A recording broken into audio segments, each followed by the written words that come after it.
எங்க பூமிக்கு அவங்க அப்பா வந்துட்டு அவங்க அம்மா ஒரு ரூமெல்லாம் காமிச்சு விட்டுட்டு கடைசியாக வந்துட்டு அபூர்வா இவங்க வந்துட்டு ஷோபா சந்திரா வந்துட்டு ஆடின டான்ஸ் வந்துட்டு ரெக்கார்ட் பண்ணி வச்சுருக்கேன், அவளோட ஞாபகமாக இது மட்டும் தான் இருக்குன்னு பென்ட்ரைவ் வந்துட்டு காமிக்கிறாரு. காமிச்சிட்டு அதை பீரோக்குள்ளே வைக்கிறாரு. இதை பார்த்து ரொம்பவே ஃபீல் பண்ணிட்டு இருக்காங்க பூமி ஒரு பக்கம். சரி ஆன்ட்டிக்கு சொல்லாமல் வந்துட்டுமேன்னு சொல்லிட்டு ஆன்ட்டிக்கு ஃபோன் பண்ணி சொல்லிடலான்னு இது பண்ணுறாங்க. இங்கே பார்த்தீங்கன்னா அண்ணனுக்கு பொண்ணு பார்க்க வந்திருக்காங்க, அதாவது மாப்பிள்ளை பார்க்கறதுக்காக வந்திருக்காங்க பொண்ணு வீட்டுக்காரங்கன்னு சொல்லிட்டு பூர்ணி சொல்கிறாங்க. அதை கேட்டவங்க ஷாக் ஆகி குடிக்குதுன்னு நாங்கள் வந்து வராங்க. இங்கே பார்த்தீங்கன்னா வந்துட்டு பையன் என்ன சும்மா கீழே பார்த்துட்டு இருக்கிறாரு, கொஞ்சம் நிமிர்ந்து பார்த்தாதான்னு சொல்ல அப்புறமா வேறு வழி இல்லாமல் அவங்க அம்மா சொன்னதுக்காக வந்துட்டு அதையும் செய்கிறாரு ககன். அடுத்ததாக வந்துட்டு பையன் எப்படி நடப்பார், இப்போ என்ன நடந்து காமிக்கணுமா அவங்களுக்குன்னு கோவமாக நடந்து காமிக்கிறாரு. அப்புறமா இப்போ என்னதான் உங்களுக்கு பிரச்சனை அப்படின்னு சொல்லி கேட்க பொண்ணு கொஞ்சம் பேசணுமா பையன்கிட்டன்னு சொல்ல அப்புறமா கூட்டிகிட்டு போகிறாங்க.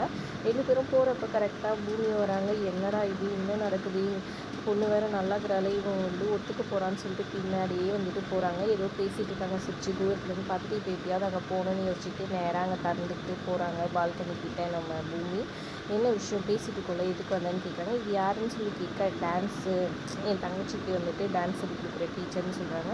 இப்போ எதுக்கு வந்தேன்னு சொல்லி கேட்க மேலே துணி காய போட்டுருக்காங்க. சரி சரி போய் எடுத்துக்கோன்னு சொல்லிடுறாங்க.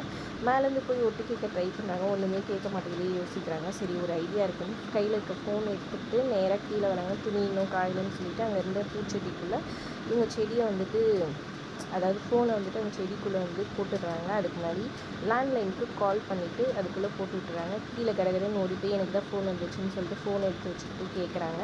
இவங்க 2 பேரும் பேசுகிறது. அப்போ வந்துட்டு ககன் சொல்கிறாரு, எங்கள் அம்மாவை நல்லபடியாக பார்த்துக்கணும், அதுதான் எனக்கு முக்கியம் அப்படின்னு சொல்லி. கண்டிப்பாக நான் நல்லா பார்த்துக்கிறேன் அந்த பொண்ணு சொல்ல, எனக்கு அது மட்டும் தான் முக்கியம், வேறு எதுவும் தேவையில்லை அப்படின்ற மாதிரி அவர் சொன்னதை கேட்டோன்னா ஐயோ முத்துப்பாம் போல இருக்கு பயந்துட்டு இருக்கிறாங்க. 2 பேரும் கீழே வந்துடுறாங்க. பொண்ணு சம்மதம்னு சொல்லிட்டு ககன் கிட்ட கேட்க ககனுமே நான் என்னோடய கண்டிஷனெல்லாம் சொன்னேன், அவங்க ஓகே தான் சொல்லிட்டாங்க. அப்போது எனக்கும் சம்மதன்ற மாதிரி சொல்லிடுறாரு. உடனே வந்துட்டு பூமி நீங்கள் சொல்லிட்டா போதுமா, ஆன்ட்டி சொல்லணும்ல, ஆன்ட்டி கேள்விங்களை கேளுங்க சொன்னாங்க. அதெல்லாம் ஒன்றும் வேணாம்மா, இதுவும் ஓகே சொன்னாலே போதும் சொன்னாங்க. ஆன்ட்டி உங்கள் சார்பாக நான் கேட்குற இருங்க ஆன்ட்டின்னு சொல்லிட்டு அம்மா இப்போது பெரியவங்க வீட்டில் இருக்காங்க, அவங்களுக்கு உடம்பு சரியாமல் போயிடுச்சுன்னா என்ன பண்ணுவீங்க அப்படின்னு சொல்லி கேட்க ஹாஸ்பிட்டலில் சேர்ப்பேன். ஹாஸ்பிட்டல்லேருந்து இல்லை வீட்டில் வச்சு பார்க்குற மாதிரி நிலம வந்துச்சுன்னா என்ன பண்ணுவீங்க, ஒரு நர்ஸ் வச்சு பார்த்துப்பேன்.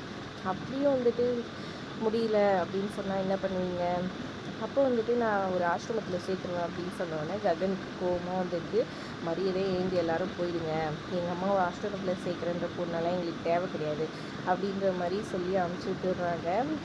பூமி கொஞ்சம் சந்தோஷமாயிடுறாங்க. அப்புறம் உடனே வந்துட்டு அங்கேருந்து கிளம்பி அவங்க அம்மா வீட்டுக்கு போகிறாங்க. அங்கே போனால் வந்துட்டு இங்கே இந்துக்கு எல்லா ஏற்பாடும் பண்ணியிருக்காங்க. கல்யாணத்துக்கு ஃபங்க்ஷன்ஸ் எல்லாம் நடக்குது, மஞ்சள் எல்லாம் உடைக்கிறாங்க, பாட்டு பாடி எல்லோரும் இது பண்ண. இங்கே நம்ம பூமியுமே பாட்டு பாடி அப்படியே சந்தோஷமாக வந்துட்டு இது பண்ணிகிட்ருக்காங்க. அப்புறமா அவங்க அம்மா பாட்டு பாடுறாங்க. அவங்க எல்லோரும் ஒன்றா இருக்கிறத பார்த்துட்டு தன்னோட அம்மா இருந்தாலும் இப்படி எல்லாம் பண்ணியிருப்பாங்களேன்னு ஃபீல் பண்ணி பாருங்க. அதை பார்த்து வீராவே கட்டி பிடிச்சி இது பண்ணுறாங்க. இதை பார்த்து அபூர்வா காண்டில் இருக்கிறாங்க ஒரு பக்கம். அப்புறம் அவங்க அம்மா ரூமுக்கு போயிட்டு அந்த அவங்க கடைசியாக டான்ஸ் ஆடின அந்த வீடியோ வந்துட்டு போட்டு பார்க்குறாங்க. அதை பார்த்து ஃபீல் பண்ணி அப்படியே கிளாப் பண்ணி சந்தோஷப்பட்டுட்ருக்காங்க நம்மளோட பூமி ஒரு பக்கம். இன்னொரு பக்கம் இந்து வந்து தன்னோட அப்பா அம்மா கல்யாணத்தில் எந்த ஒரு இதுவும் வந்துட்டு தனக்காக செய்யக்கூடாது அவங்க அப்படின்ற மாதிரி சொல்ல எல்லாருமே அவங்கள சமாதானப்படுத்த ட்ரை பண்ணுறாங்க. அவங்க முடியவே முடியாது, எல்லாமே அந்த பொண்ணுக்கு தான் செய்கிறாரு, இப்போ மட்டும் எதுக்கு வந்து எனக்கு செய்யணும், எனக்கு தேவை கிடையாது அப்படின்ற மாதிரி வம்புக்குனே வந்து இந்து பேசிகிட்டு இருக்காங்க. என்ன நடக்க போகுதுன்றதை பொறுத்து வந்து பார்க்கலாம். வீடியோ பிடிச்சிருந்தா லைக் பண்ணிக்கோங்க.